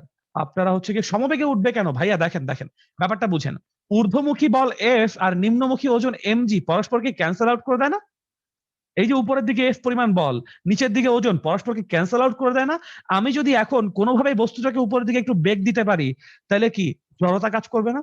গতি জড়তা সৃষ্টি করে দেয়। ধরেন একটা বস্তুর উপর উপরের দিকে এফ পরিমাণ বল আছে, নিচের দিকে এমজি পরিমাণ হচ্ছে গিয়ে আপনার ওজন আছে, তাহলে সেই বস্তুর উপর আপনি যখন বল প্রয়োগ করবেন, একটু পরিমাণ ঘাত বল দিবেন, এবং তার জন্য যে একটু হলেও কি হবে, তার যে একটা বেগের পরিবর্তন হবে, সেই বেগের পরিবর্তন নিয়ে সে চিরকাল ধরে উপরে উঠতে থাকবে, চিরকাল ধরে উপরে উঠতে থাকবে। আপনি লিফটে দাঁড়ায় আছেন, চিন্তা করে দেখেন, লিফট যখন টান দেয় তখন একটু গুলু গুলু গুলু গুলু লাগে পেটের মধ্যে, লাগে না? ওই যে হালকা লাগার জন্য আবার যখন লিফট সরল মানে সমবেগে যাওয়া শুরু করে, একবার টান দিয়ে উপরে উঠাই ফেলছে, এরপর কিন্তু লিফট আর আপনাকে কোনো বল প্রয়োগ করে না, লিফট সমবেগে ওঠে, তখন আপনার আবার নর্মাল। যখন আবার লিফট থামবে, ধরেন আপনি নিচতলা থেকে 6 তলায় উঠছেন, 6 তলায় লিফট থামবে, তখন আপনাকে আবার একটা প্রেসার দিবে, তখন আপনার একটু চাপ লাগবে, এরকম একটা চাপ লাগে, তারপর লিফটটা চলে থামে, তাই না? সো ওরকম সিনারিও যদি আমরা চিন্তা করি, তাহলে হচ্ছে কি, তো বুঝতেই পারতেছেন, তাই তো? ওকে, যদি ভাইয়া এমজি এফ এর থেকে বড় হয়, ভাইয়া এমজি যদি এফ এর থেকে বড় হয়, একটু আগে তো বললাম বস্তু জীবনে উপরে উঠবে না, এটাই তো এখানে বলছি। যদি এমজি বলে, তাহলে হচ্ছে কি জীবনেও সেই বস্তু আর উপরে উঠবে না, আর উপরে উঠবে না, ঠিক আছে? ওকে, চমৎকার চমৎকার। বাট আশা করি বুঝতে পারছেন। আচ্ছা, আমি যখন ব্যবহারিক দেখাই, তখন হচ্ছে গিয়ে একটু ফ্রেম বড় করব, চেষ্টা করব, ঠিক আছে, চেষ্টা করব। এরপরে দেখেন, সো এই যে ঘাত বল, বলের ঘাত ব্যাপার, সরি, উপরে কখন সমবেগে উঠবে বুঝে গেছেন না? এইভাবে বস্তুটা সমবেগে উঠবে, ঠিক আছে, এইভাবে বস্তুটা সমবেগে উঠবে। And এইভাবে আমরা এখানে যখনই বস্তুকে উপরে উঠাবো, সমবেগে উঠানোর কথা চিন্তা করব, ঠিক আছে? আর যদি F is greater than MG হয়, তাহলে বস্তু উপরে অবশ্যই উঠবে, কিন্তু তার উপরের দিকে একটা ত্বরণ থাকবে। বস্তু তখন উপরে একটা ত্বরণ নিয়ে উঠবে, ত্বরণ নিয়ে ওঠা মানে তার গতিশক্তিও সৃষ্টি হবে। গতিশক্তি আমি চাই না, এখানে আমি গতিশক্তি চাই না, ঠিক আছে? সো দিস ইজ ভাই, শুধুমাত্র আমরা চিন্তা করি এফ ইকুয়ালস টু এমজি হবে, একটু বাম করাই দিব, সে সমবেগে উপরে উঠে যাবে, এই জিনিসটাই। আচ্ছা, এনিওয়েজ, অনেক কথাবার্তা বলে ফেলছি, পরের অঙ্কে আসি। দেখেন, বলা হচ্ছে, ভাই এই সমবেগের ব্যাপারটা বাস্তবে কেমনে করব? ভাইয়া লিফটে উঠেন, ইফতেখারুল আলম মাহমুদ ভাইয়া লিফটে উঠেন, লিফটে এটাই করে। লিফট যখন যাওয়া শুরু করে, প্রথমে একটু আপনাকে ওজনের থেকে বেশি পরিমাণ বল দেয়, দ্যাটস ওয়াই গুলুগুলু লাগে, একটু আগে যেটা বললাম, ঠিক আছে? আপনি উপরে উঠা যখন শুরু করে দিবেন, একবার যখন লিফট উপরে উঠবে, তখন আর গুলুগুলু লাগতেছে না। তার কারণ কি? তখন লিফট সমবেগে আপনাকে উঠাচ্ছে, ঠিক আছে? আবার যখন লিফট থামাবে, তখন আবার অল্প কিছুক্ষণের জন্য একটা প্রেসার দিবে, ঠিক আছে? ওই জিনিসটা হচ্ছে কি, আপনি তখন লিফটে গেলেই বুঝতে পারবেন। এনিওয়েজ, ওকে, ওকে। ভাইয়া ভারকেন্দ্রের সরণ পড়াবো, অনিন্দ আর্য ভাইয়া, ইনশাল্লাহ ভারকেন্দ্রের সরণটা পড়াবো। যাক, দেখেন, বলা হচ্ছে একটি 20 ওয়াট ক্ষমতার বৈদ্যুতিক পাখা 2 মিনিটে 200 বার ঘুরছে, ঠিক আছে? ওকে, সো একটি 20 ওয়াট ক্ষমতার বৈদ্যুতিক পাখা মিনিটে 200 বার ঘুরছে, পাখার মোটর কত টর্ক উৎপন্ন করছে বলো। আরে ভাইয়া, একটু আগে দেখায় আসলাম, P is equals to tau theta, তাই না? না, টাউ ওমেগা, থিটা কেন বলতেছি, টাউ ওমেগা। পি কত, 20 ওয়াট, ইকুয়ালস টু টাউ কতটুকু জানি না, থিটা কত, মিনিটে 200 বার ঘুরতেছে না? মিনিটে যদি 200 বার ঘোরে, তাহলে আমরা বলবো যে 2 pi into 200 divided by 60। Yes, সেখান থেকে টর্ক ইকুয়ালস টু কি বলবো, 60 ইন্টু 20 ডিভাইডেড বাই 400 পাই। দেখি তো মান মিলে কিনা, 1200 ডিভাইডেড বাই 400 ডিভাইডেড বাই 3.1416, আমার মান আসছে 0.95 নিউটন মিটার, 0.95 নিউটন মিটার। আমি জানি না আমার উত্তর আপনাদের সাথে মিলছে কিনা, 0.95 নিউটন মিটার। চমৎকার চমৎকার, আপনাদের সবার সাথে আমার উত্তর মিলছে, আপনাদের সবার সাথে আমার উত্তর মিলছে, আপনারা বুঝতে পারছেন, তার মানে আমার কষ্ট সার্থক, ঠিক আছে? আমার সার্থক কষ্ট। ওকে, ওকে, ওকে। এরপরে হচ্ছে আমরা যাই পরবর্তী অঙ্কে, পরবর্তী অঙ্ক না, এবার কর্মদক্ষতায় চলে আসছি। কর্মদক্ষতা জিনিসটা কি, বলা হয়েছে কোন যন্ত্রে সরবরাহকৃত শক্তি এবং কাজে পরিণত হওয়ার শক্তির অনুপাতকে আমরা বলছি কি, কর্মদক্ষতা। উইচ ইজ, কর্মদক্ষতাকে আমরা ইটা দিয়ে প্রকাশ করব। ইটা ইকুয়ালস টু, খুবই সিম্পল ভাই, output divided by input. Output divided by input times 100%, output divided by input times 100%, as simple as that. ওটাই কর্মদক্ষতা, ঠিক আছে? আর কোনো কিছু নিয়ে টেনশন করার দরকার নেই কর্মদক্ষতা নিয়ে। এনিওয়েজ, এরপর বলা হচ্ছে কর্মদক্ষতা, এই দেখেন এখানে একটা ইম্পর্টেন্ট কথা বলা আছে, কোন যন্ত্রেরই কর্মদক্ষতা 100% সম্ভব না পাওয়া, ঠিক আছে? 100% পাওয়া সম্ভব না, কোন যন্ত্রেরই 100% হচ্ছে গিয়ে পাওয়া সম্ভব না। কোন যন্ত্রের কর্মদক্ষতা 80% বলতে বোঝায় 100 একক শক্তি সরবরাহ করলে তার 20 একক শক্তি কাজে লাগবে, এবং 100 এবং সরি 80 একক শক্তি কাজে লাগবে, এবং 20 একক শক্তি হচ্ছে গিয়ে তার ওখানে কি হবে, অপচয় হবে, ঠিক আছে? সো এই জিনিসটা হচ্ছে গিয়ে একবার দেখেন, একটু দেখেন, এই হচ্ছে গিয়ে আমাদের জন্য বুঝতে সহজ হবে। ভাই 60 কোত্থেকে আসলো? এই যে অনেক ভাই আনসার দিয়ে দিচ্ছেন, 60 সেকেন্ড ইকুয়ালস টু হচ্ছে কি 1 মিনিট। একটু পড়াশোনা করতে হবে তোরে ভাই, একটু পড়াশোনা করতে হবে। এবার দেখেন, কাজ এবং ক্ষমতার মধ্যে পার্থক্য, কাজ এবং ক্ষমতার মধ্যে পার্থক্য খুবই সিম্পল। বল প্রয়োগে যদি বস্তু স্মরণ ঘটে তাহলে বল এবং বলের অভিমুখে স্মরণের রূপাংশের গুণফলকে কাজ বলে। কোনো বস্তু একক সময়ে যে কাজ করতে পারে তাকে ক্ষমতা বলে। কাজ ধনাত্মক এবং ঋণাত্মক দুরকমই হতে পারে, কিন্তু ক্ষমতার কোনো প্রকারভেদ নাই।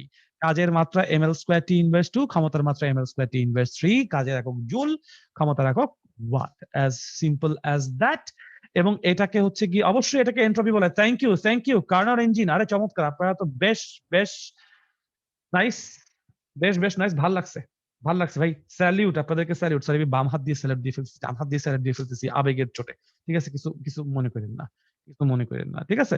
ওকে, স্ক্রিন ছোট করব, ওকে ওকে, সরি, আমি আসলে স্ক্রিনের ব্যাপারটা মনেই থাকে না, আবেগের জন্য আরো ছোট করতে হবে। ও আচ্ছা, হ্যাঁ, এখানে তো একটু ঝামেলাই হয়ে গেছে না। ওকে, যাই হোক, আপনারা শক্তির ব্যাপারটা দেখতেছেন, শক্তির ক্ষেত্রেও আপনারা এরকম পার্থক্যগুলো একবার পড়ে নিবেন। এগুলো আপনাদের এমসিকিউর জন্য বেশ ইম্পর্টেন্ট হতে পারে, বুঝে নিবেন আশা করি, ঠিক আছে। ওকে, এবার গাণিতিক সমস্যা এবং সমাধান নিয়ে কথাবার্তা বলি, mathematical problems and their solutions. প্রথমে বলা হচ্ছে, একটি স্থান থেকে 1 মিনিটে একটি ইঞ্জিন 100 কেজি ভরের একটি বস্তুকে 20 মিটার উপরে তুলতে পারে। যদি ইঞ্জিনটির ক্ষমতা 30% নষ্ট হয় তাহলে ক্ষমতা বের করতে বলছে। ঠিক আছে, যদি হচ্ছে গিয়ে 30% ক্ষমতা নষ্ট হয় তাহলে আমাকে ইঞ্জিনের ক্ষমতা বের করতে হবে। একটু আগে বলে এসেছি, আমাদের ক্ষমতা ইকুয়ালস টু হচ্ছে, ফার্স্ট অফ অল আমরা শতকরা হিসেবে করব, which is equals to হচ্ছে আউটপুট ডিভাইডেড বাই ইনপুট। লভ্য কার্যকর ক্ষমতা, আউটপুট হচ্ছে লভ্য কার্যকর ক্ষমতা বা লভ্য কার্যকর শক্তি, ডিভাইডেড বাই ইনপুট হচ্ছে মোট প্রদত্ত শক্তি, মোট প্রদত্ত শক্তি, ঠিক আছে, ইনটু 100%। আমাদের কাছে কি বলেছে, আমাদের কাছে বলেছে হচ্ছে 30% ক্ষমতা নষ্ট হয়, তার মানে ইটা ইকুয়ালস টু আমরা বলবো 30% ইকুয়ালস টু হচ্ছে আউটপুট বাই ইনপুট। আমাদের কাছে ইঞ্জিনের কি জানতে চাইছে, ক্ষমতা জানতে চাইছে, মানে ইনপুট জানতে চাইছে, আউটপুট দেওয়া আছে। এই হচ্ছে গিয়ে আমাদের জন্য ইনপুট, এই হচ্ছে আমাদের জন্য 100%, পার্সেন্ট পার্সেন্ট পরস্পর cancel each other out. Output বলছে 100 কেজির একটি বস্তুকে 20 মিটার উপরে তুলতে পারে। তাহলে এখানে অভিকর্ষীয় বিভব শক্তির বিরুদ্ধে কৃত কাজ হয়েছে, বা অভিকর্ষীয় বিভব শক্তি জমা করতে কাজ হয়েছে, ঠিক আছে। সো পার্সেন্ট পার্সেন্ট কাটা 10, 100 কেটে 0.3। সো আমরা এখান থেকে বলতে পারি ইনপুট আমাদের জন্য, ইঞ্জিনের ক্ষমতা input is equals to mgh। M হচ্ছে 100, জি হচ্ছে 9.8, এইচ বলছে 20 মিটার উপরে, ডিভাইডেড বাই 0.3। দেখি তো কতটুকু ক্ষমতা আসে আমাদের জন্য। একই, আমার জন্য এখানে এরকম হতেছে কেন?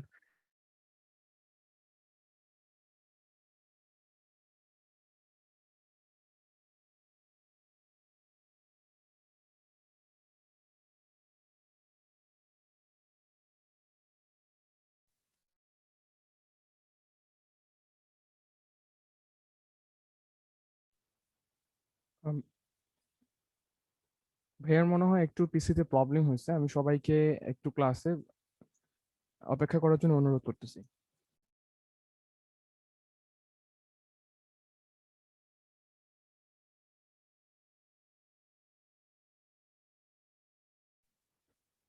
ইনশাল্লাহ ভাইয়া কিছুক্ষণের মধ্যেই ব্যাক করবেন।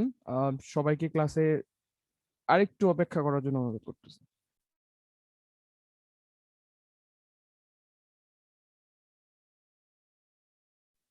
জুবাইর ভাই, আমাকে কি শোনা যাচ্ছে? জি ভাইয়া, আপনাকে শুনতে পাচ্ছি আমি, কিন্তু কোনো কিছু দেখা যাচ্ছে না। ওকে, কিন্তু হচ্ছে গিয়ে আমার পিসিতে কোনো একটা কিছু ঝামেলা হচ্ছে, আমাকে একটু সময় দিবেন, আমি এটা একটু ঠিক করার চেষ্টা করি। Zoom quit unexpectedly, what the hell is happening. আমার পুরো পিসি ক্র্যাশ করছে, দ্য হেল।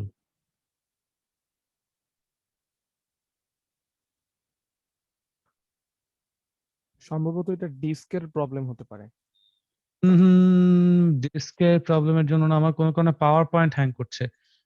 আচ্ছা দাঁড়ান, power point looks like looks like it's back. আমি এক কাজ করি, আগে এইটুক পর্যন্ত সেভ করে রাখি, নাইলে ওই দিনের মতো ঝামেলা হবে। নট শিওর সেভ হয়েছে কিনা, হোপফুলি ইয়েস, সেভ হয়েছে, সেভ হয়েছে, সেভ হয়েছে। আচ্ছা, আমি কি এখন আছি, মিটিং এ আছি নাকি মিটিং এ নাই? জি ভাইয়া, আমি আপনাকে এখনো শুনতে পাচ্ছি, জাস্ট শুধু আপনার ক্যামেরাটা দেখা যাচ্ছে না, ওকে এছাড়াও ওকে সবকিছু ঠিক আছে। ওকে, আমি ফিগার আউট করার চেষ্টা করছি। যারা যারা এই মুহূর্তে হচ্ছে গিয়ে, আমি খুবই দুঃখিত, আমার হচ্ছে গিয়ে জুম নট রেসপন্ডিং বলছে, এবং আচ্ছা ওকে ভাইয়া, সমস্যা এখন নেই, আপনি একবার লিভ নিয়ে আবার রিজয়েন করেন, সমস্যা নেই। না না জুমে আছি, মানে জুমে আছি এখন, জুমে কোনো সমস্যা দেখাচ্ছে না, এখন জুমে সমস্যা দেখাচ্ছে না। So আমি একটু ভিডিওটা অফ করি আপাতত কিছুক্ষণের জন্য। ওকে, সো দেখা যাক কি করতে পারি। একটু সময় দিবেন প্লিজ, আমি খুবই দুঃখিত এই ইন্টারাপশনটার জন্য। আমি আসলে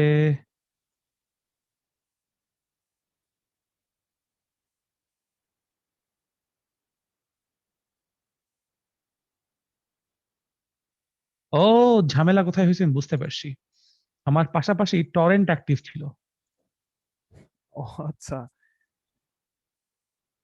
টরেন্ট অ্যাক্টিভ ছিল, এই টরেন্টটা বিশাল হচ্ছে গিয়ে ঝামেলা করতেছে না। টরেন্ট এখন ডিঅ্যাক্টিভ। ওকে, ভাইয়া সবকিছু মেবি ফিক্স হতে তারপরে চলতেছে। সবাইকে আরেকটু, আমি এখানে ভিউয়ার্স কমে যাওয়ার একটা মানে একটা ইয়া দেখা যাচ্ছে, উম, প্ররোচনা কি দেখা বলো, যাচ্ছে। না সমস্যা না নেই, সমস্যা নেই। ভিউয়ার্স কমে যাওয়ার, ক্লাস আমাদের কন্টিনিউ চলবে, অবশ্যই নির্দিষ্ট সময় পর্যন্ত ক্লাস চলবে।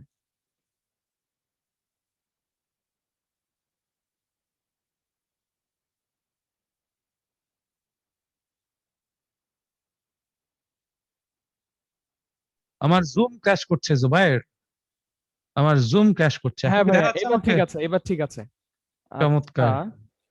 আমার জুম জুম অ্যাপে সমস্যা, this is not due to my PC or something, এটা আমার জুমের জন্য সমস্যা। ওকে, ওকে, দেখি। এবার সবাই একটু কমেন্ট করে জানাও যে ভাইয়াকে দেখা যাচ্ছে কি না, এবং ভাইয়াকে তোমরা শুনতে পাচ্ছ কিনা। হ্যাঁ, আমাকে একটু জানাও কষ্ট করে। আর হ্যাঁ, আমি এই অঙ্কটা ভুল করছি, আমাকে বলছে ইঞ্জিনের ক্ষমতা নষ্ট হয় 30%। আরে দের, এই ভুল করছি বলে হচ্ছে গিয়ে জুম নিতে পারে নাই, বুঝছো? জুম করার কারণে হচ্ছে কি, জুম না, ভুল করার কারণে ধ্যার। আচ্ছা, এটা তো আর মুছা যাবে না, এটা কাজ করি, এন্ড শো দিয়া কিপ, পুরো ফালাই দিই, এটারে ফালাই দিয়ে আবার হচ্ছে গিয়ে এবার দেখা যাওয়ার কথা। চমৎকার চমৎকার চমৎকার, So, চলেন আবার হচ্ছে গিয়ে করি। হ্যাঁ, অল ক্লিয়ার, দুঃখিত। হ্যাঁ, আমি আমি জানি না, আমি অতিরিক্ত আবেগে চোটে যখন বলছে যে ইঞ্জিনের ক্ষমতা 30% নষ্ট হয়, তার মানে 30% তো আসলে তার এন্ট্রপি, অবশ্যই আমি জানি না কেন 30% দিয়ে কাজ করছি। তো তাহলে তার বেসিক্যালি এটা কতটুকু হবে, এটা হচ্ছে 70%, অবভিয়াসলি এটা অবভিয়াসলি 70%। ঠিক আছে, এটা যদি 70% হয়, এটা ইকুয়ালস টু হচ্ছে আমাদের জন্য output divided by input, output divided by input times 100% times 100%, percent percent কাটা, 100 কেটে এই পাশে 0.7। সো আমরা এখান থেকে বলতে পারি আমাদের জন্য ইনপুট ইজ ইকুয়ালস হচ্ছে আউটপুট, আউটপুট কত, আউটপুট হচ্ছে গিয়ে আমাদের জন্য mg8, তার মানে হচ্ছে m হচ্ছে 100, এ কি, আবারও ঝামেলা করবে, আবারও ঝামেলা করবে বলে মনে হচ্ছে। 100 টাইমস জি হচ্ছে 9।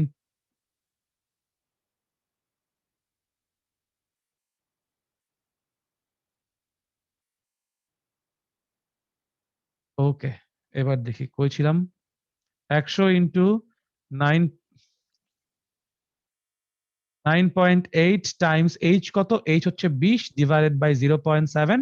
সেখান থেকে ইনপুট দেখি কতটুকু আসে, আমাকে আবার ক্যালকুলেশনটা করতে হবে, আপনারা আমাকে একটু জানান কতটুকু আসে। 100 ইন্টু 9.8 ইন্টু 20 ডিভাইডেড বাই 0.7, 28000, অর্থাৎ 20 ওয়াট, 28 কিলোওয়াট। আমাদের ইঞ্জিনের ক্ষমতা হচ্ছে 28 kilowatt, 28 kilowatt, that's the answer, that's the answer, 28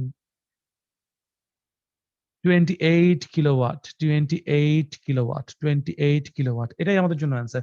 ভাইয়া ক্ষমতা তো mgh, ঠিক আছে, বাট এটার একটা ইকুয়েশন আছে যে লভ্য কার্যকর শক্তি, সরি, হ্যাঁ, এটার আরো একটা ইকুয়েশন আছে, এটা ইকুয়ালস টু হচ্ছে কি আমরা লভ্য শক্তি ডিভাইডেড বাই মোট শক্তি, লভ্য শক্তি ডিভাইডেড বাই মোট শক্তি দিয়েও করতে পারি। আচ্ছা, আমাদের এখানে তো ওয়াট আকারে তো আমি কাজ করি নাই, করেছি? ওয়াট আকারে তো কাজ করি নাই, ওয়াট আকারে তো কাজ করি নাই, তাহলে হচ্ছে কি আমি কোন জায়গায় ভুল করেছি? ও, obviously, obviously 100 into 9.8 into 20 divided by 60। Yes, yes, yes, 100 into 9.8 into 20 divided by 60 divided by 0.7. So 466.67 watt. Yes, answer হবে 466.67 watt. 466.67 watt. ঠিক আছে? 466.67 watt. Yes, yes, ভাইয়া আপনারাই ঠিক। আমি 1 মিনিটকে ধরেই নাই। আমি 1 মিনিটকে ধরেই নাই। So that's it. এই এটা আমাদের জন্য চলে আসছে। এই এটা আমাদের জন্য চলে আসছে। নাইস। এই এটা আমাদের জন্য চলে আসছে। ঠিক আছে? এটা তো দরকার নাই। আমাদের জন্য যেই মানটা চাইছে সেটাই দিয়ে দিছে। ওকে, এটা আমি বুঝতে পারতেছি না এখন। কেন বুঝতে পারছি না জানি না। যাই হোক, চলেন পরবর্তীতে যাই। 60 হবে কারণ 1 মিনিট। 60 হবে কারণ 1 মিনিট। আচ্ছা আসেন। একটি পরবর্তী অঙ্ক। একটি পানিপূর্ণ কুয়ার গভীরতা হচ্ছে 100 মিটার, ব্যাস হচ্ছে 2 মিটার। একটি পানিপূর্ণ কুয়ার গভীরতা বলেছে হচ্ছে 10 মিটার, 100 মিটার বলে 10 মিটার এবং ব্যাস হচ্ছে কতটুকু? 2 মিটার। একটি পাম্প 30 মিনিটে কুয়াটিকে পানি শূন্য করতে পারে। পাম্পের অশ্ব ক্ষমতা কত? নির্ণয় করতে বলা হয়েছে। কুয়ার জন্য গভীরতা বলে দিয়েছে, ব্যাস বলে দিয়েছে, 30 মিনিটে বলেছে সম্পূর্ণ পানি শূন্য করতে পারবে। পাম্পের এই যে পাম্প, হ্যাঁ, পেট্রোলো পাম্প। তো এই পেট্রোলো পাম্পের হচ্ছে গিয়ে অশ্ব ক্ষমতা কতটুকু আমাদের কাছে জানতে চাওয়া হয়েছে। ঠিক আছে, 466.67 is the correct answer. Really sorry about the ভুল। সো চমৎকার। আচ্ছা চলেন। ওকে, আচ্ছা এখন আসি। আমরা হচ্ছে গিয়ে এখানে প্রথমে কুয়া খালি করার জন্য অঙ্কের কথা চিন্তা করব। কুয়া খালি করার জন্য, ঠিক আছে? আচ্ছা, এখন দেখি আমরা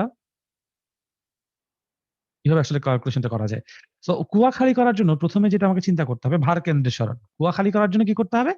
ভার কেন্দ্রের সরণ। সো এই ভার কেন্দ্রের সরণ বোঝার জন্য আমরা ধরি আমাদের কাছে একটা লাল রঙের কুয়া আছে। ঠিক আছে, আমাদের কাছে একটা লাল রঙের কুয়া আছে। ওকে, ওকে। সো এই যে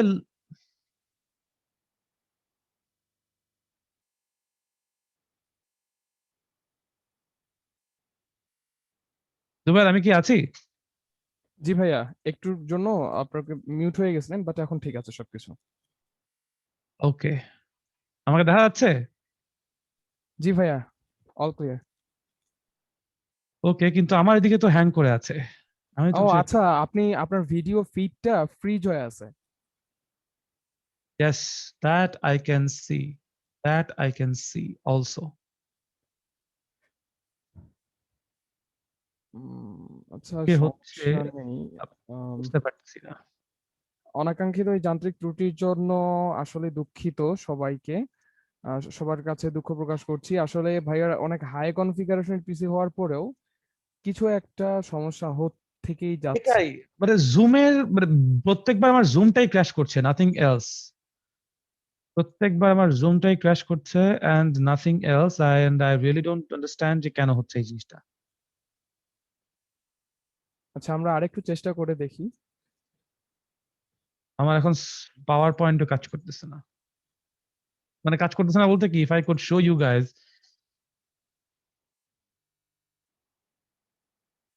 দেখানোর উপায় নাই। যাই হোক, আমরা একটা কাজ করি, আজকে ক্লাসটা আমরা এখন এখানে শেষ করে দিই। কিছু করার নেই আসলে, আমি ইয়ে করতে পারতেছি না। রেসপন্সিভই না আমার পিসি। তুমি কি শুনতে পাচ্ছ জোবাইর ভাই আমাকে? জি ভাই, আমি আপনাকে সব শুনতে পাচ্ছি। আমি হচ্ছে গিয়ে জুমেও ভয়েস। কোনো কন্ট্রোল করতে পারতেছি না।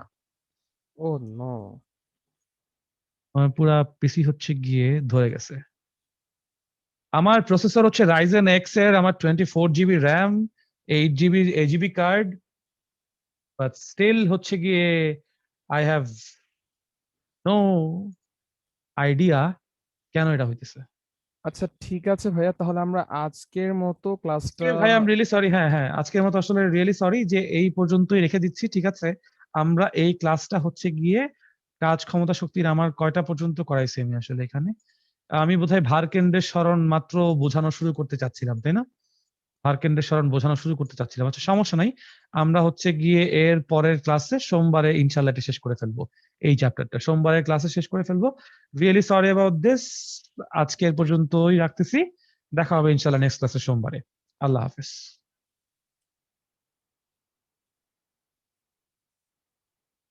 জি ভাইয়া, লাইভ স্টপ করে দিছি। কি হ্যালো। হইতেছে ভাই বলো তো? হ্যালো, হ্যাঁ এই ভাইয়া, দেখো, এটার লাইভ জন্য। স্টপ করছো না? জি। লাইভ স্টপ করছো না, এখন সব ওয়ার্কিং ফাইন। আচ্ছা, লাইভ তো আমার এখান থেকে হচ্ছিল, প্রবলেম হলে আমার এখানে Yes, হওয়ার কথা। এটাই তো আমি জানি না। আমি এখন আমার স্ক্রিন দেখতে পাচ্ছি। আমি দেখি তো ওবিএস দিয়ে ওবিএস চালু করতে পারি কিনা। ইয়েস, ওবিএস সুন্দর করে চালু হচ্ছে। আশ্চর্য। লাইভের কারণে যদি প্রবলেম হয় এটা তো আমার এখান থেকে হওয়ার কথা। আচ্ছা, এইটার, আচ্ছা ভাইয়া, এটার হ্যাঁ, কারণে একটা হইতে পারে যে আপনার হতে পারে রেজিস্ট্রি ফাইল বা আপনি যখন রিসেন্টলি উইন্ডোজ রিইনস্টল করছিলেন এটাকে আপনি রিসেট হ্যাঁ, দিলেন নাকি কোনো ফ্ল্যাশ ড্রাইভ থেকে নতুন করে ইনস্টল করছিলেন, কোনটা? ফ্ল্যাশ ড্রাইভ থেকে দিয়েছিলাম, উইন্ডোজ আইএসও ফাইল দিয়ে। তাও এরকম প্রবলেম হচ্ছে। আহ, আচ্ছা, আপনি আরেকবার ওই আইএসও ফাইলটা মানে লেটেস্ট যেটা এখন ওয়েবসাইট থেকে পাওয়া যাচ্ছে, ওই ওয়েবসাইটের ওই আইএসও ফাইলটা আপনি একটু ইনস্টল করে ট্রাই করে দেখেন দেখি। অ্যান্ড ওই আপডেট সেটিংসে, আপডেট সেটিংস তো সেরকম কিছু নাই, বাট আর আচ্ছা আপনি আমি পিসি, দেখতেছি কি করা যায়। হ্যাঁ, বলো পিসি। যে পিসি যখন আপনি উইন্ডোজ ইনস্টল করেন দেন আপনি ড্রাইভার আপডেট দেওয়ার জন্য আপনি কি কোনো ড্রাইভার ওই সফটওয়্যার গুলো ইউজ করেন নাকি? না, আমি সবগুলো ড্রাইভার নিজে থেকে আপলোড, এক একটা করে পিক করে তারপর দেই। আচ্ছা, প্রত্যেকটা ড্রাইভার নিজে, হ্যাঁ মানে নিজে প্রত্যেকটা ওয়েবসাইট থেকে নামায় তারপর দিছি। তাহলে খুবই অদ্ভুত। সমস্যা। উম, দেখতেছি, আমি দেখি। ভাইয়া আরেকটা বিষয় যে মডার্ন উইন্ডোজ 10 এইখানে হ্যাঁ, আসলে আহ, নতুন করে ড্রাইভার ইনস্টল দেওয়ার প্রয়োজন খুব একটা পড়ে না। এটা না, হচ্ছে, ইয়ে আমার যে হচ্ছে গিয়ে পিসি আমি যে ওভারক্লক করে রাখছি না, ও ওভারক্লকিং এর জন্য আমার ইয়েতে কি বলে এটাকে, নাম কি, আরে রাইজেন এক্স যেটা বললাম, প্রসেসর, ইয়েস প্রসেসরের সাথে একটা ড্রাইভার আসে। So ওই প্লাস আমার প্রসেসরের সবগুলো জিনিসপত্র আলাদা করে চালানোর জন্য কিছু হুম, ড্রাইভার আমার হচ্ছে গিয়ে লাগে আলাদা করে নামানো। এই জন্য আমি যেটা করি, উইন্ডোজের উইন্ডোজ যা নামায় এরপর আমি আবার হচ্ছে গিয়ে রিইনস্টল দিই প্রত্যেকটা ড্রাইভার আপডেট চেক দিয়ে দিয়ে। না, আমি I am careful that way আর কি, জি যেন ভাই আমি ঝামেলা না হয়। এই জানি। ঝামেলাটা আমার কখনো এর আগে হয় নাই। একদিনের ক্লাসে আমি একটু দেখবো, এটা হইতে পারে যে ওবিএস এর সাথে জুমের ইন্টিগ্রেশনের কারণে কোনো একটা ঝামেলা হইতে পারে।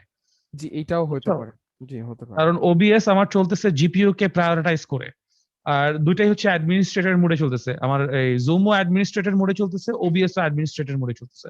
বুঝছো? ও, অ্যাডমিনিস্ট্রেটর মোডে ঝামেলা হওয়া উচিত না, সিপিইউর উপর প্রেসার পড়ে, কিন্তু আমার কাছে যতটুকু মনে হইতেছে প্রেসারটা যখন জিপিইউ কে দিতেছে ওবিএস, হুম, তখনই ঝামেলাটা হইতেছে। আমি এখন যেটা করব, আমার ওই যে 3D সেটিংস এ গিয়ে, কন্ট্রোল প্যানেলে গিয়া 3D সেটিংস এ গিয়া ওই ইয়েটা রিয়েল টাইম করতে হবে। রিয়েল টাইম দেওয়া আছে, হাই প্রায়োরিটিতে দিতে হবে। এজিপি কার্ডের সমস্যা, কারণ আমি গ্রাফিক্স কন্ট্রোল খুলতে গেলাম, হুম। এখন আবার আমার পুরা উইন্ডোজ লক খাই গেছে। ইয়েস, আমার গ্রাফিক্স এর উপর প্রেসার পড়েছে ব্রো।